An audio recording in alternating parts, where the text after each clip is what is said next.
Welcome to Not Milk Never Milk. Subscribe if you're lactose intolerant. In this video, I will explain how to buy and sell puts on Robinhood.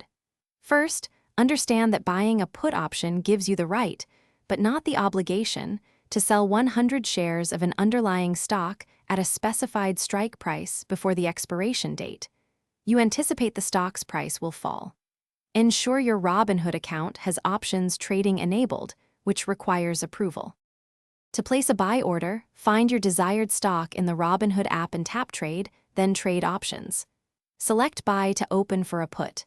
Choose a strike price and an expiration date that align with your market outlook.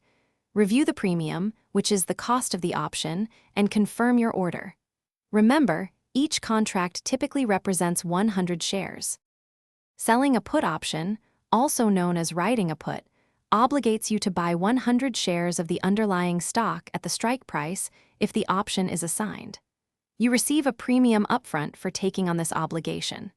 This strategy is generally used when you expect the stock price to remain stable or rise, or if you are willing to acquire the stock at the strike price. It carries significant risk. To sell a put, navigate to the stock and select Trade Options, then choose Sell to open for a put. You'll need to select a strike price and an expiration date. Robinhood will show you the collateral required to cover the potential purchase of 100 shares. Carefully review the potential profit and maximum loss before confirming your order. Understand the assignment risk. Thanks for watching. If this was helpful, leave a like and consider subscribing. See you next time.